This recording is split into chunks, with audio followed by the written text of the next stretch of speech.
la Escritura, que nuestro corazón se llene de caridad, de amor a ti, Señor, de amor a nuestros hermanos, poder reconocerte en el otro, que el Espíritu Santo haga de nosotros profetas, sin miedo, con la valentía de proclamarte en donde estemos, con la valentía también de ser proclamados por otros profetas.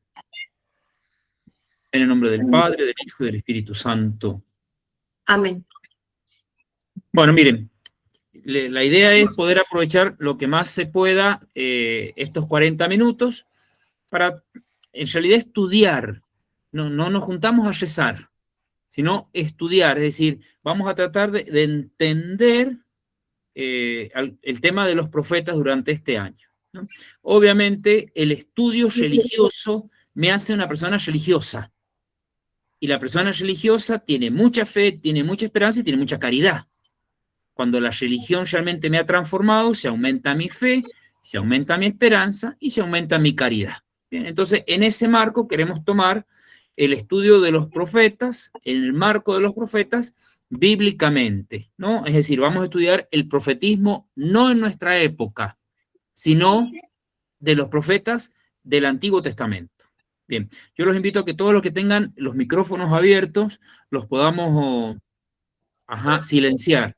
El otro gran tema de esto es que lamentablemente por ahí no vamos a tener lugar para hacer preguntas, sino que simplemente la invitación es, me escuchan y después, si quieren, en otro momento podemos llegar a contestar algunas preguntas, algo así, pero ahora va a ser más que nada expositivo para no detenerlo y que los 40 minutos sea aprovechado. Y si quedan dudas, busquemos otro momento para sacarnos esas dudas. Bien, entonces lo primero que vamos a decir, cuando ubicamos el profetismo en el Antiguo Testamento, lo vamos a tratar de ubicar en el tiempo.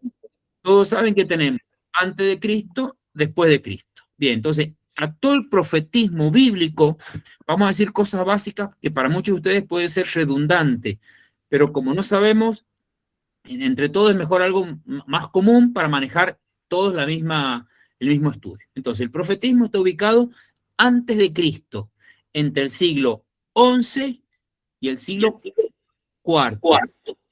Bien, ahí, en ese margen, más o menos, ubicamos el profetismo bíblico, es decir, entre Samuel y Malaquías.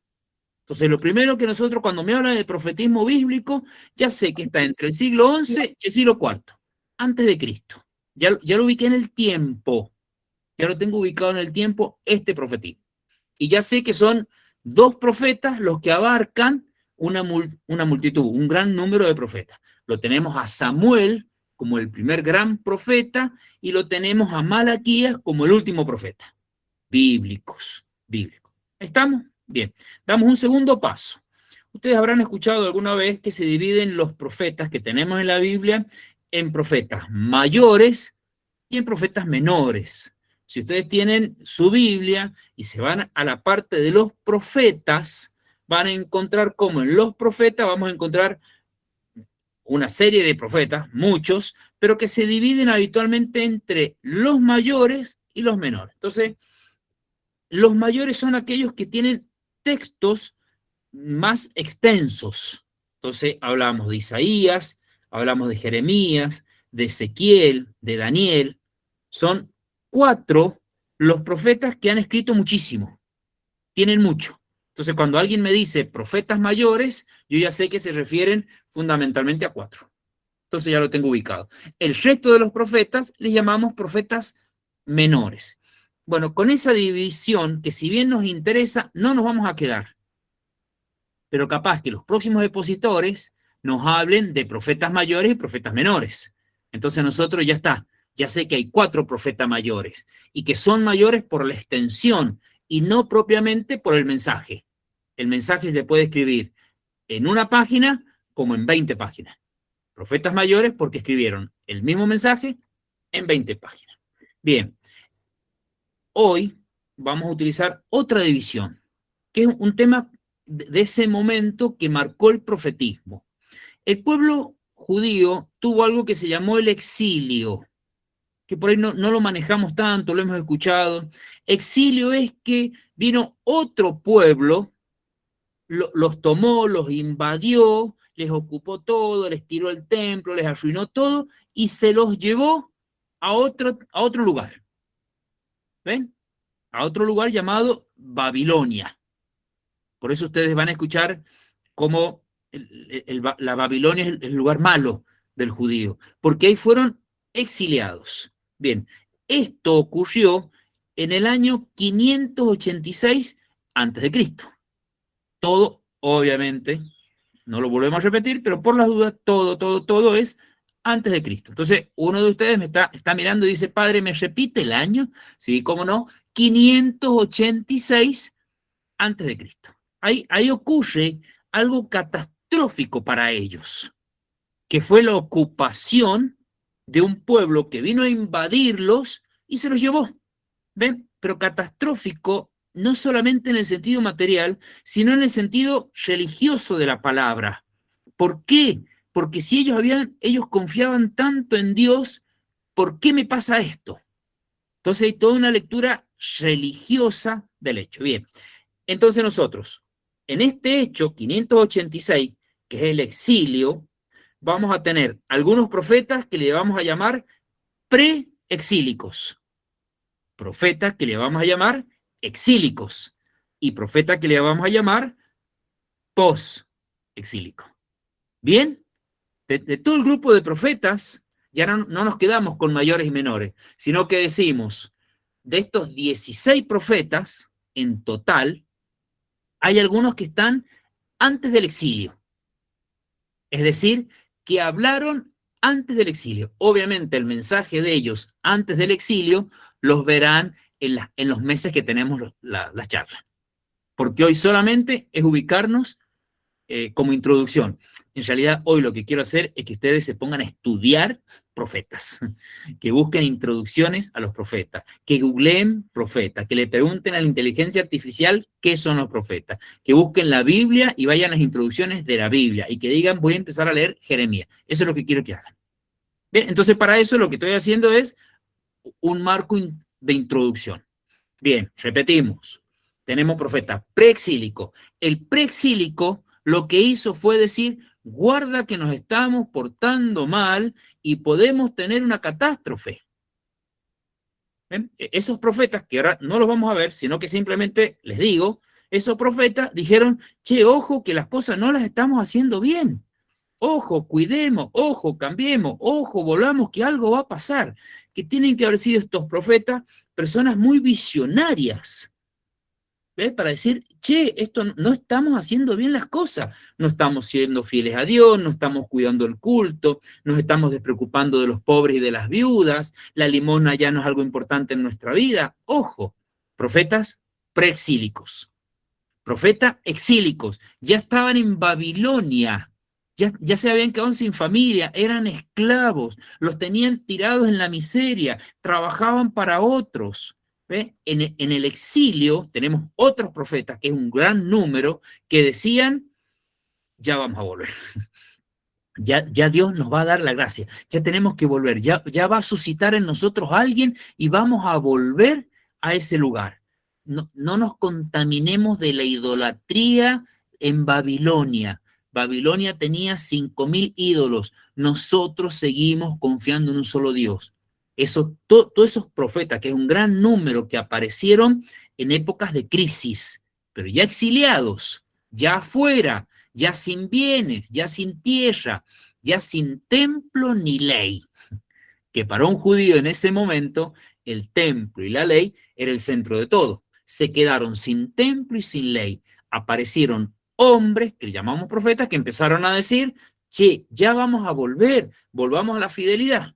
Bien, y tenemos los profetas post-exílicos, cuando vuelven nuevamente a la tierra prometida, a la tierra de ellos, a la tierra devastada, porque no quedó templo, no quedó ley, no quedó nada. Cuando vuelven a esa tierra, tenemos los profetas que llamamos post-exílicos, que eran profetas que empezaron a decir, demos gracias a Dios, Hemos vuelto a nuestra tierra, hemos vuelto a nuestro templo, hemos vuelto a nuestra ley, estamos juntos, no perdamos el corazón, no perdamos la confianza, que no nos vuelva a pasar. ¿Bien? ¿Más o menos?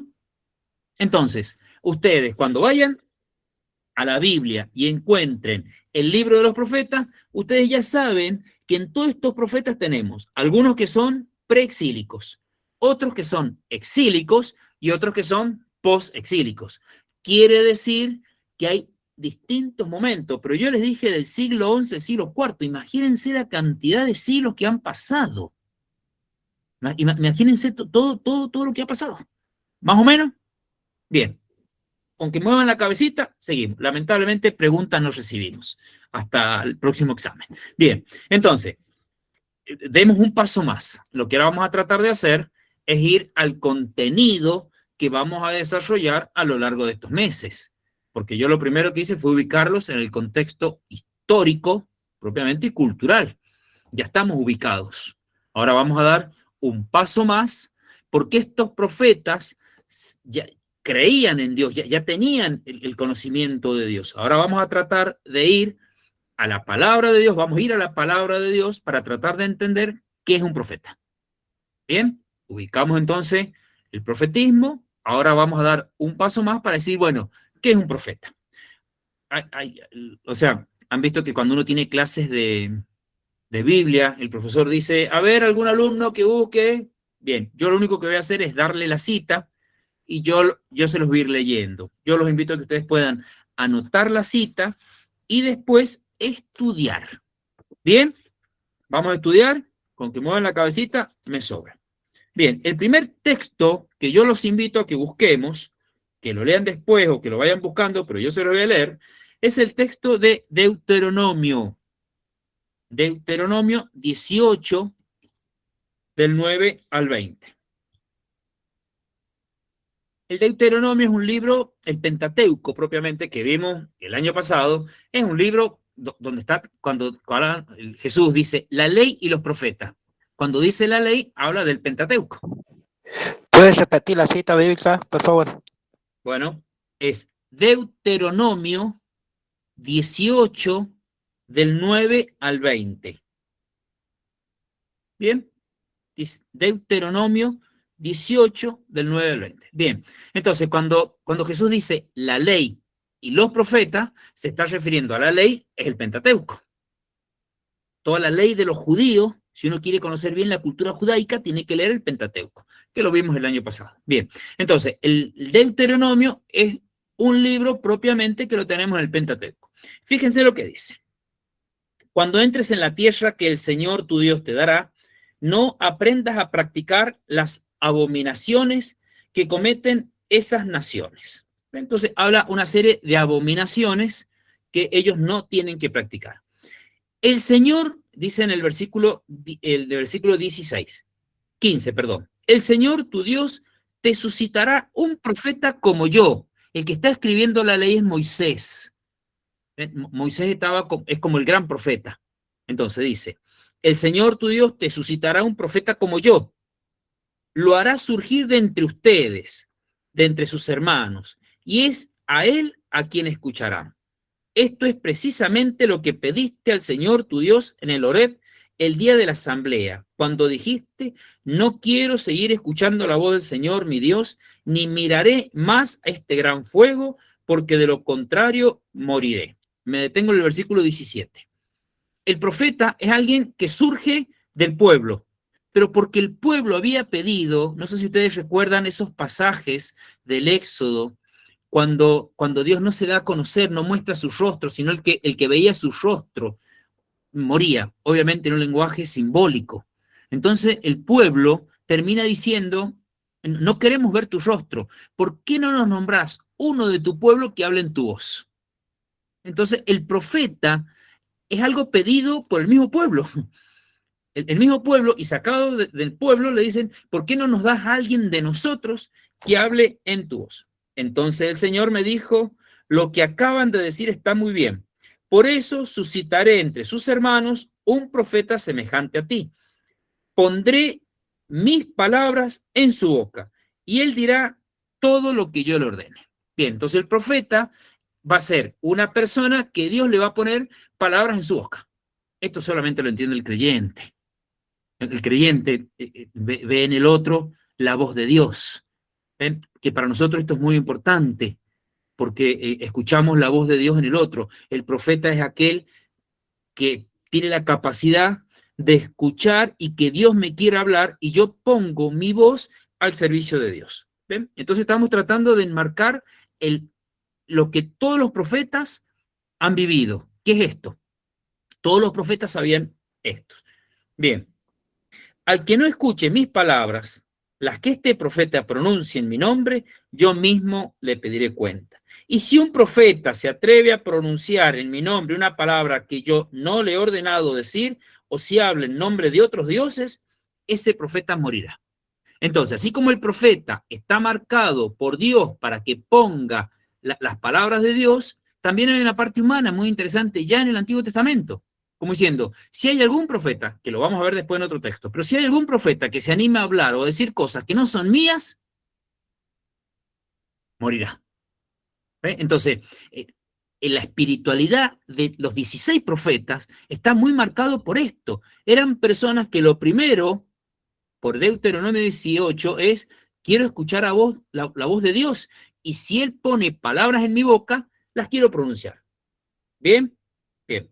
Tal vez te preguntes, ¿cómo sabremos que tal palabra la pronunció el Señor? Y acá viene la parte, si quieren, neurálgica del profetismo en todo su sentido. Los 16 profetas y todos los profetas, escritores o no, ¿ven? Que hayan escrito, que los tengamos en el libro o no, la pregunta es, ¿cómo sé que eso que el profeta me está diciendo es palabra de Dios?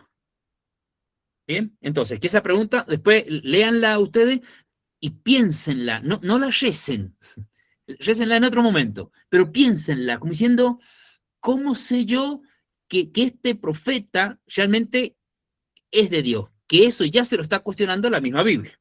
¿Bien? Tal vez se pregunten cómo sabremos que tal palabra la ha pronunciado el Señor. Si lo que el profeta dice en nombre del Señor no se cumple y queda sin efecto, quiere decir que el Señor no le ha dicho nada. ¿Ven? Es decir, lo primero que hace es ponernos, decir, fíjense, Deuteronomio 18, antes que todos los profetas, estos profetas mamaban de esta palabra, leían esta palabra. Entonces, lo primero que se da cuenta, la espiritualidad de estos 16 profetas es, oído, Dios me pide que yo ponga mi boca, que hable. Y si es de Dios lo que estoy diciendo, se va a cumplir. Entonces, acá lentamente empezamos a ver que todo lo que desarrollaremos en todos los profetas, escritores, quiere decir que todo lo que ellos dijeron se cumplió. No fueron falsos profetas. Los profetas que nosotros vamos a leer en la Biblia tuvieron esta espiritualidad y todo lo que ellos dijeron se termina cumpliendo. Bien, ahí hay una Alejandra que le pedimos que... Bueno, hasta ahí está. Hemos dado un paso muy importante, que es este paso de darnos cuenta en esta espiritualidad profética cómo sé la palabra de Dios y qué paso damos. Bien, en esto yo los invito también a que podamos leer algo que complementa el Deuteronomio 18, que es también Deuteronomio 13. 13:2. Yo les voy a dar 3 citas nada más y se las voy a leer. Me parecen las citas claves del Antiguo Testamento que nos van a ayudar a profundizar todo lo que vamos a estudiar en este año. Bien, entonces, Deuteronomio 13, del 2 al 6, nos va a reforzar esta idea. Entonces dice Deuteronomio, si surge en medio de ustedes un profeta o un intérprete de sueños que te propone un signo o un prodigio y te dice, vamos detrás de otros dioses que tú no conoces para rendirles culto, aunque se cumpla el signo o el prodigio, no hagas caso de las palabras de ese profeta o de ese sueño, porque el Señor, su Dios, lo pone a prueba para ver si ustedes lo aman realmente con todo su corazón y con toda su alma. Sigan al Señor, su Dios, témanlo y observen sus mandamientos. escuchen su voz, sírvanlo y sean fieles a él. Lo que le agrega este texto de Deuteronomio 13 al anterior es que acá de repente dice, si aparece alguien y hace signos, pero son signos contrarios al único Dios, no lo sigan. ¿Ven? Es decir, ya pone en evidencia el tema de los signos, como diciendo, si viene alguien y me habla de seguir a otros dioses, otra idolatría, otra iglesia, o otra cosa que nunca se predicó, no lo sigan. Porque acá el signo clave no es que se cumpla la palabra de Dios, sino que vuelva a la tradición de la iglesia. Ustedes fíjense que en este caso, en Deuteronomio 13, la clave propiamente no es que se cumpla la palabra de Dios, sino que sigan al Señor su Dios, témanlo y observen sus mandamientos, escuchen su voz, sírvanlo, sean fieles a Él, como diciendo, si viene alguien y te ofrece otra cosa que no sea esto, aunque tenga signos, no lo sigas. Entonces, todos los profetas que nosotros vamos a ver, en el fondo, van a terminar repitiendo lo de Deuteronomio 13:5. Lean ustedes ese solo versículo. Deuteronomio 13:5. O márquenlo con ganas, porque el profeta que no tiene signos ni sueños, sí tiene esta única proclamación. Se los leo. Sigan al Señor, su Dios, témanlo, observen sus mandamientos, escuchen su voz, sírvanlos y sean fieles a Él. A ese profeta, o es el versículo 6, a ese profeta o ese intérprete de sueños deberá ser castigado con la muerte por haber incitado a la rebelión contra Dios. Es decir, como les decía recién, el signo ahora ya dejó de ser un signo portentoso, sino que el único signo es volver a lo que la iglesia siempre ha creído. Si nosotros pasamos, en este caso, a estos profetas que yo les estoy diciendo, estos profetas preexílicos, lo que decían con mucha firmeza es, no sigamos otros dioses, porque una de las convicciones que tiene el profeta es que hay que hablar, es que hay que decir. El profeta no está para estar callado, el profeta está para hablar, el profeta está para proclamar, el profeta está para decir. Digo, porque muchas veces vinculamos el silencio a la humildad, el silencio a que no se arme lío, el silencio a que el otro se va a ofender, el silencio a que el otro no le va a gustar. En el caso de estos profetas, están llamados a hablar. ¿Recuerdan ese texto? Se los digo para que después lo lean, de Jeremías 27 es. Miren, si lo tengo marcado, y creo que sí. Miren, acá lo tengo, porque es uno de los textos. Tú me has seducido, Señor, y no me dejé seducir. Me has forzado y has prevalecido. Soy motivo de risa todo el día. Todos se burlan de mí. El profeta Jeremías, ¿no?, gran profeta, de los profetas mayores, dice, tú me has seducido, Señor, tú me has forzado, llega a decir. Volviendo al versículo, al Deuteronomio 13, el profeta es aquel que es forzado por Dios y habla. En la espiritualidad profética, y lo que vamos a estudiar en estas clases, es cómo esta voz del profeta en momentos de crisis es la voz más burlada. Segunda característica del profetismo. La primera dijimos, muevan la cabecita si asienten a lo que he dicho. Muy bien, la primera es que hay que hablar. El profeta no está para estar callado. El profeta, en este caso, en los profetas, no son personas que con mi presencia basta. Han visto que muchas veces decimos, en este caso caduca esta frase, pero muchas veces decimos, hay que evangelizar, y a veces dicen con las palabras. Bueno, acá es todo lo contrario. Hay que hablar. En el caso de todos los profetas, porque lo quisieron, y si lo tenemos escrito, porque fueron capaces personas de hablar y de incomodar. Porque, ¿por qué se burlan del profeta? ¿Por qué se ríen del profeta? Porque incomoda. Y porque en el momento no se cumple lo que el profeta está anunciando.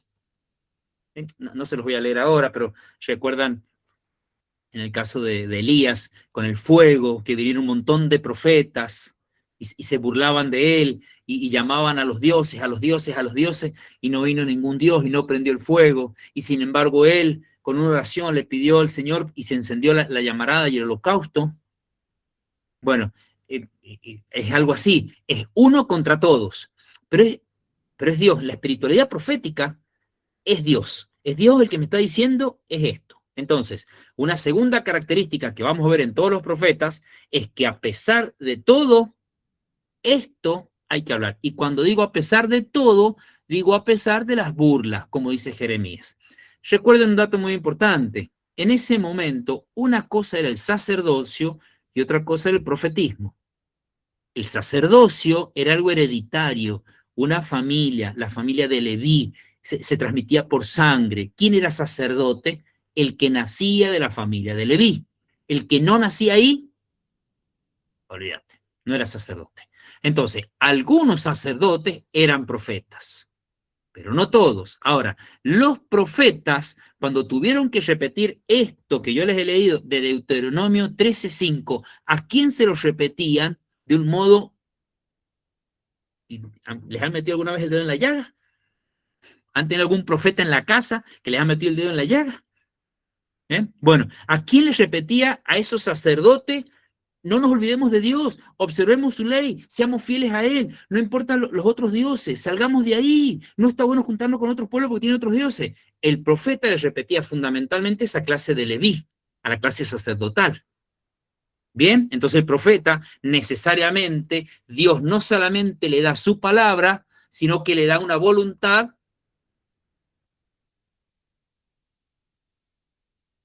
No le quita el miedo, porque el miedo es humano, pero le da fortaleza para sobreponerse a ese miedo y proclamar en momentos de crisis, en momentos de desconcierto, en momentos donde todo se dispersa.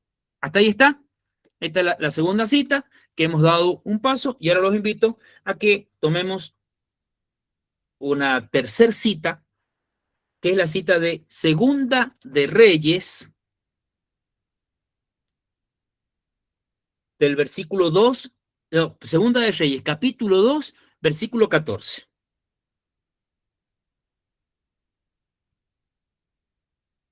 Bien, Segunda de Reyes, se lo repito, Segunda de Reyes, capítulo 2, versículo 14. Bien, del 14 al 18. Que es Eliseo y Elías. Bien, estos profetas no han sido profetas escritores. Cuando tengamos alguna de las charlas, capaz que alguien les diga profetas no escritores. A ustedes ya se les viene a la cabeza Elías, Eliseo, Samuel, los jueces, porque han sido personas que han hablado en momentos de crisis y no han tenido miedo y han proclamado lo único que el pueblo judío siempre ha creído. A eso le llamamos profeta. Bien, entonces fíjense lo que dice este texto. Después, con el manto que se le había caído a Elías, golpeó las aguas, pero éstas no se dividieron. Entonces dijo, ¿dónde está el Señor, el Dios de Elías? Él golpeó otra vez las aguas, éstas se dividieron hacia uno y el otro lado, y Eliseo cruzó. El grupo de profetas de Jericó, que lo había visto de frente, dijeron, es el espíritu de Elías. Quiere decir que el profetismo se tiene que haber manejado por escuelas, por grupos, porque acá habla de un grupo de profetas. Es decir, una de las características que tiene que haber habido una escuela de Isaías, una escuela de Jeremías, una escuela de Jonás, una escuela de Habacuc, una escuela de Ageo. Es decir, nosotros conocemos a Ageo, pero tiene que haber habido un grupo o una escuela que ha acompañado a Ageo. Porque algo muy propio de la fe es que a mí se me ha transmitido la fe. Si yo confío en Dios y lo sirvo y soy fiel a Él, es porque se me ha transmitido la fe. Entonces el profeta no es una persona que se mueva sola. Aunque aparezca un nombre, hay una escuela. Entonces nosotros podemos decir que está la escuela de Isaías, sí, porque incluso en el mismo Isaías hay variantes que nos hacen pensar que hay 3 Isaías. En Ageo o en algunos de los otros profetas, en Habacuc, hay una escuela, un grupo de personas que han estado con el profeta y que han convivido con el profeta y que han anunciado con el profeta. Sí, ha habido un grupo de profetas. Bien, entonces, otra característica muy propia del profetismo es que no trabaja solo.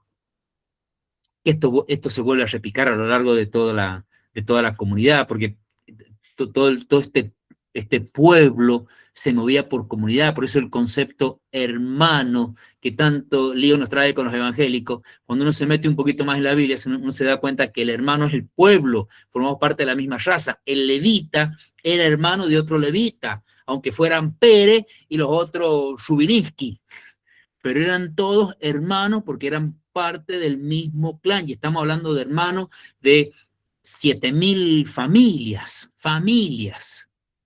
Bien, entonces, se movían en grupo. Y eso al profeta, porque el profeta sigue siendo humano.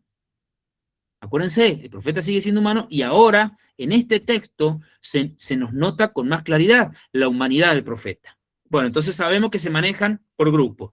Ya los estudiaremos o ya veremos los grupos que tenemos y el mensaje de cada profeta. Bien, si ustedes avanzan un poquito más, yo se los voy a leer, pero dice así, les cuento.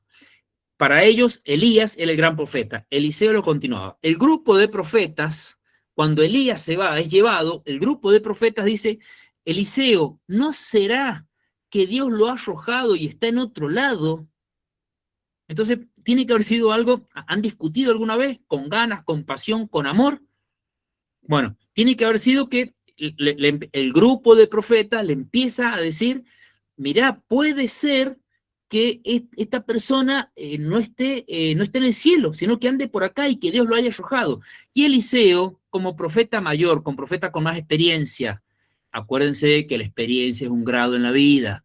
Hay que escuchar muchas veces a la persona que ya tiene muchos años de iglesia, muchas instituciones, muchas palizas, muchas humillaciones, muchas liturgias, mucha oración. Hay que escucharla porque ya te da un amor distinto. A veces bien, a veces mal. Pero bueno, en el caso de Eliseo, en este caso les dice, no, no vayan a ningún lado porque no está en ningún lado. Si ustedes se van al último versículo, al último no, al versículo 18 de esta cita que les he dado, de Segunda de Reyes 2:14, el versículo 18 dice así, cuando regresaron junto a Eliseo, que se había quedado en Jericó, él les dijo, no les había dicho que no fueran, porque fueron a buscar. Pero ¿qué les quiero mostrar? El profeta sigue siendo humano. Solamente se nota que es profeta cuando repite con claridad lo que siempre se ha creído, que es la fe, cuando lo habla con claridad y con valentía, y cuando ese signo queda comprobado. Eso era de Dios. Pero nos puede pasar, y es que acá se nota, que el profeta se equivocó. El grupo de profetas estaban muy convencidos que lo iban a encontrar. El grupo de profetas, la escuela de profetas, estaban convencidos que Elías estaba en otro lado. Y Eliseo, profeta más viejo, les termina diciendo, no, se dieron cuenta que no. Es lo que pasa en todas nuestras comunidades. Síntesis, ya que estamos llegando a estos 40 minutos. Gracias por haber tenido tanta paciencia. Síntesis. Perdón, padre. Tenemos unos minutitos más si lo necesitas, ¿ah? Bueno, hago la síntesis porque el mensaje de los profetas es esta fidelidad. Todos los profetas van a encontrar en todos los profetas que es la fidelidad a Dios. Es decir, no a la idolatría. Y en todos los profetas van a encontrar cómo ellos vuelven a repetir dos cosas fundamentales. Lo social, el pobre, la viuda, el desvalido, lo vuelven a repetir como el gesto de Dios. Por eso en Isaías tenemos el gesto de Dios y tenemos las profecías en torno a la muerte de nuestro Salvador, porque ya Isaías vio que venía un Salvador de esto, pero que iba a sufrir. va en contra de toda la tradición. Va en contra de toda la tradición judaica, que lo esperaba por otro lado. Pero Isaías lo vio al pobre de Yahvé, lo vio al siervo sufriente y dijo, el Salvador va a ser este. Nadie, no le dieron bolilla. Lo esperaban por otro lado. Bueno, pero en este contexto, la idolatría, contra la idolatría, es el mensaje de todos. Esa idolatría se nota en lo social y en el cumplimiento de la ley. Como diciendo, miren, para que no caigamos en la idolatría, cuidemos al pobre, cuidemos a la viuda, cuidemos al desvalido, y para no caer en esa idolatría, cuidemos de leer, de encontrarnos con la ley, el Pentateuco, la leamos y la vivamos, la leamos y la vivamos, la leamos y la vivamos. ¿Hasta ahí está? Bien, si lo traemos esto que vamos a estudiar en este tiempo, nos va a ayudar a vernos nosotros profetas.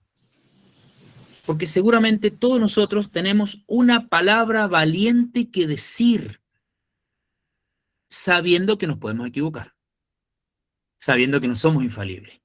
Y que si eso lo veo con claridad, es como si yo veo con claridad para adelante, che, por acá no vamos bien, no estamos rezando, pongámosle que aparezca uno de nosotros profeta, y diga, chicos, nos estamos peleando mucho, vamos a terminar mal con la renovación, vamos a terminar mal en la parroquia. Ese es un profeta, que ya no, porque ustedes fíjense, con el exilio pasó lo mismo. Apareció alguien diciendo, che, tengamos mucho cuidado, no vamos bien. Exilio. Se cumplió lo que estos profetas dijeron. Entonces, en nuestro caso, familia, casa, parroquia, instituciones, renovación carismática, cuando me he compenetrado con la palabra, estoy en contra de la idolatría, entonces sigo solamente a Jesús nuestro Salvador, me he compenetrado con la palabra, me interesa lo social y estoy convencido de algo, lo tengo que proclamar, aunque sea motivo de burla, como le pasó a Jeremías. Porque es un convencimiento mío y esto lo veo con claridad. Y si es de Dios, ¿saben qué va a hacer? Se va a cumplir. Y si no es de Dios, fue una intuición humana, como les pasó a este grupo de profetas. El último texto, que se los voy a leer, no se los iba a leer, pero ya que tenemos unos minutitos más, regalado por la señorita Lili, es Mateo 13:57, porque la plenitud de todos los profetas es Jesucristo. Todos estos profetas nos enseñan una palabra humana y de cumplimiento, pero el que nos da la palabra y la gracia para cumplirlo es Jesucristo. Ustedes fíjense lo que dice Jesús en Mateo 13:57.